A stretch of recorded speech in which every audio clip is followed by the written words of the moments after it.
Ondeh Mandeh Rumah Gadang Rancak Bana. Selamat bertemu kembali dengan Triha Channel yang akan membahas tentang ragam bentuk rumah gadang yang menjadi simbol wilayah adat di alam Minangkabau.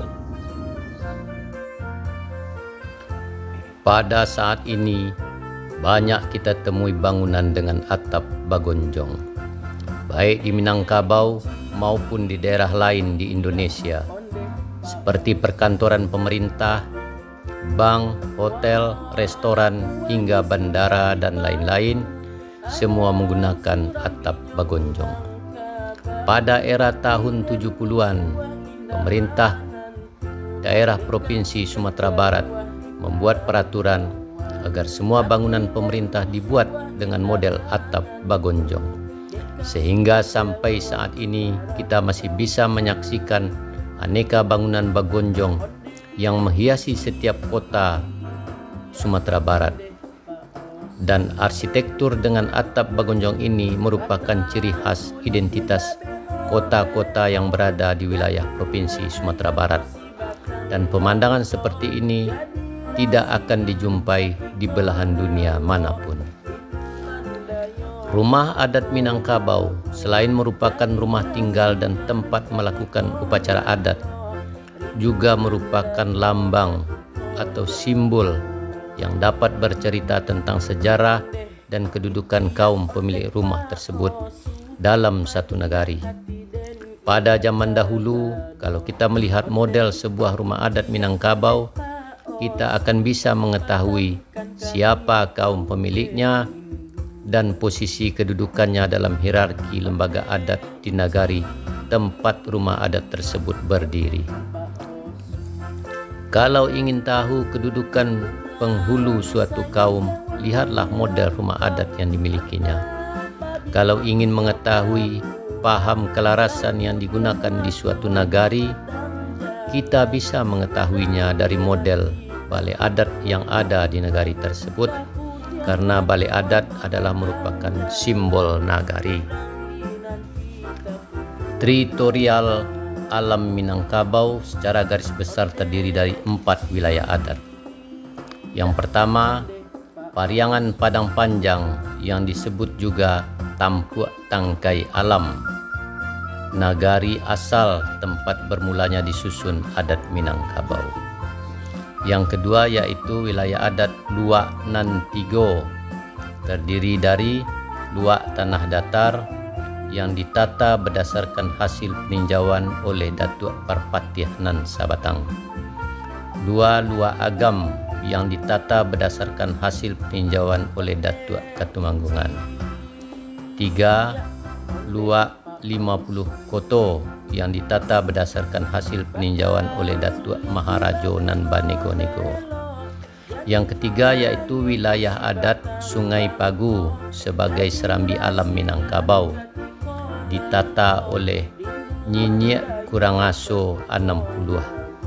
Dan yang keempat yaitu wilayah adat Rantau Minangkabau, terdiri dari Rantau Pasisir dan Rantau di Hilir.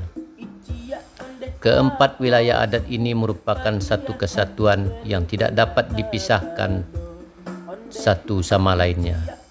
Sama memakai adat matrilineal yang bersuku menurut keturunan ibu.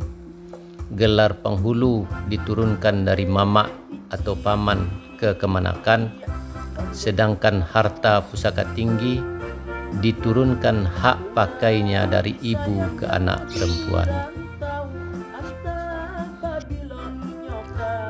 Rumah gadang mempunyai banyak ragam bentuknya. Namun di setiap wilayah adat terdapat satu model rumah gadang yang dijadikan ikon sebagai simbol yang ada kaitannya dengan sejarah dan kedudukan wilayah adat tersebut di alam Minangkabau. Di Taman Mini Indonesia Indah Jakarta berdiri sebuah rumah gadang yang dijadikan ikon rumah tradisional Provinsi Sumatera Barat. Bentuknya gagah dan mempesona, hadir di antara deretan rumah-rumah adat yang berasal dari seluruh provinsi lain di Indonesia. Tipe rumah gadang ini adalah model rumah gadang Bagonjong 6. Model rumah gadang seperti ini dinamakan Rumah Gadang Sitinjau Lawi, milik penghulu kepala atau pucuk adat di Minangkabau. Penamaan ini sesuai dengan sifat dan bentuk bangunannya yang tinggi. Rumah gadang Gajah Maram, ikon luak tanah datar. Luak tanah datar yang dinamakan juga luak Nantuo, luak yang pertama kali ditata setelah Pariangan. Rumah gadang Galah Bubuang yang telah ada modelnya di Pariangan ditiru dan dimodifikasi dengan ukuran yang lebih besar, yang tadinya tonggaknya cuma 4 deret ke belakang ditambah menjadi 5 deret sehingga bangunannya terlihat besar. Luak tanah datar ditata berdasarkan hasil survei sosiologis wilayah yang dilakukan oleh Datuk Parpatiah Nan Sabatang. Beliau adalah junjungan Lareh Bodi Caniago yang berpaham demokrasi berdasarkan musyawarah. Penghulunya sederajat, tagak sapa matang, duduk sehamparan. Semua ini tergambar pada lantai rumah gadang yang digunakan. Lantainya datar, tidak memiliki anjung. Rumah gadang Gajah Maram merupakan rumah gadang ikon luak tanah datar sesuai dengan sifat dan bentuknya seperti gajah yang sedang duduk. Bangunan rumah gadang besar dan rendah, letak tangga di tengah menghadap ke halaman. Rumah gadang Gajah Maram dinamakan juga Rumah Gadang Sangkaran Gading. Rumah gadang Balengge, ikon rumah gadang di Batipuah luak tanah datar. Tuan gadang di Batipuah adalah Panglima Alam Minangkabau yang bergelar Harimau Campo Kotopelia. Sesuai dengan fungsi dan tugasnya sebagai penjaga keamanan di Minangkabau, maka diperlukan pengawasan wilayah melalui tempat yang tinggi, yaitu dari jendela yang terdapat di bagian atas bangunan rumah. Maka semua ini dikiaskan dalam bentuk bangunan bertingkat yang memiliki jendela agar bisa dapat memandang untuk mengamati musuh yang akan datang. Rumah gadang Balengge adalah model rumah gadang ikon Nagari Gadang Batipuah dan sekitarnya. Rumah gadang Basurambi, ikon wilayah adat Kubuang Tigo Baleh, Solok. Wilayah Kubuang Tigo Baleh merupakan konfederasi wilayah adat yang mempunyai otonomi adat tersendiri. Namun wilayah ini masih termasuk ke dalam wilayah adat luak tanah datar. Wilayah Kubuang Tigo Baleh diibaratkan seperti beranda dan wilayah luak tanah datar sebagai rumahnya. Peristiwa ini dikiaskan dalam bentuk rumah gadang yang menjadi ikon wilayah adat Kubuang Tigo Baleh, yaitu rumah gadang Basurambi, dan ada juga yang menyebut rumah gadang ini dengan sebutan rumah gadang Babarando. Rumah gadang Surambi Pape, ikon wilayah adat Luak Agam. Karena cinta kepada yang baik menuju kepada yang elok, maka diluaki pula Pariangan menuju Luak Lubuk Agam. Penataan adatnya berlangsung 4 tahap. 4 sekali angkat menjadi tahapan penataan adat di Luak Agam. Peristiwa ini dilukiskan dengan bentuk atap rumah gadang di wilayah Agam yang berbentuk limas bergonjong, terdiri dari 4 bidang. Peristiwa ini dikiaskan dalam bentuk rumah gadang yang menjadi ikon wilayah adat Luak Agam, yaitu rumah gadang Surambi Pape. Ciri-cirinya sesuai dengan sifat dan bentuknya. Pada bagian depan tidak terdapat tangga, sehingga dinding depannya terlihat datar atau pepat disebut juga Pape. Rumah Gadang Rajo Babandiang merupakan ikon wilayah adat Luak 50 Koto. Luak 50 Koto ditata berdasarkan hasil survei sosiologis wilayah yang dilakukan oleh Datuk Maharajo Nan Banego-Nego.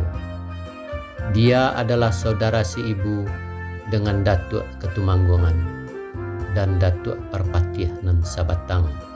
Kedua datuk ini adalah junjungan lareh nan duo. Untuk menggambarkan atau pembanding bahwa Datuk Rajo Nan Banego-Nego juga adalah seorang rajo, maka peristiwa ini dikiaskan pada bentuk rumah gadang gonjong limo dan memiliki anjuang paranginan yang dinamakan juga gonjong rajo. Peristiwa ini dikiaskan dalam bentuk rumah gadang Rajo Babandiang yang menjadi ikon wilayah adat Luak 50 Koto. Rumah gadang ini dikenal juga dengan nama Rumah Gadang Pasirek. Rumah Gadang Puncak Limo, ikon wilayah adat Sungai Pagu. Sungai Pagu adatnya ditata oleh nyinyek kurang aso 60 atau 59 orang penghulu induk dan mempunyai 4 orang raja suku. Untuk melengkapi supaya ada 4 suku di Parik Gadang di Aceh, maka dikirim perwakilan 3 orang nyinyek suku Tigolare dari Parik Gadang di bawah. Dalam struktur adat di Sungai Pagu, nyinyek nan batigo termasuk dalam limbago adat, tapi tidak masuk dalam struktur nyinyek kurang aso 60. Peristiwa ini dikiaskan pada rumah gadang yang ditambahkan 1 gonjong dan memiliki 1 anjuang di bagian ujung rumah sebagai perpanjangan yang dinamakan suku Tigolare Baka Panjangan. Dalam acara adat di rumah gadang, orang yang duduk di anjuang boleh ikut hadir, tapi mereka tidak memiliki hak suara. Dan orang yang duduk di anjuang disebut juga dengan sebutan alek atau tamu. Peristiwa ini dikiaskan dalam bentuk rumah gadang Bapuncak Limo yang menjadi ikon wilayah adat Sungai Pagu.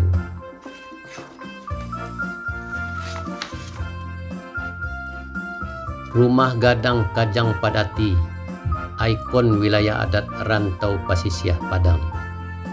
Rumah dengan bentuk atap menyerupai atap pedati untuk mengenang peristiwa perpindahan penduduk pesisir dari Darek Luak Nantigo dan diselaraskan dengan kondisi lingkungan pantai yang banyak diterpa angin. Rumah adat Kajang Padati merupakan ikon wilayah adat rantau pesisir Minangkabau. Di rantau pesisir terdapat juga model rumah dengan bentuk atap Kajang Padati, memiliki serambi terbuka dan diberi atap landai ke arah halaman depan. Rumah ini dinamakan Rumah Adat Surambi Aceh. Penamaan ini ada kaitan sejarahnya dengan wilayah adat pesisir yang pernah lama di bawah penguasaan Kerajaan Aceh. Rumah Gadang Lontiak merupakan ikon wilayah adat rantau di Hilir Kampar. Sesuai dengan sifat bentuk bangunan yang atapnya lentik atau melengkung menyerupai badan perahu yang sering digunakan di sungai-sungai besar yang ada di Pulau Sumatera.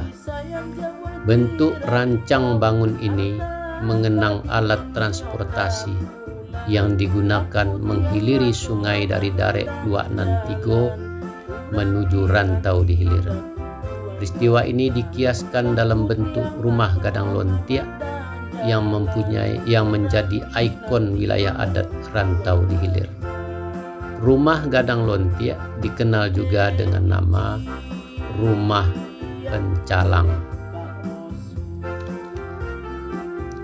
Bangunan Istana Basa Pagaruyung, arsitekturnya dibuat berdasarkan 3 model rumah gadang yang digabungkan, yaitu rumah gadang Gajah Maram, rumah gadang Sitinjau Lawi, dan rumah gadang Balengge ditambah Anjong Paranginan, makanya disebut istana.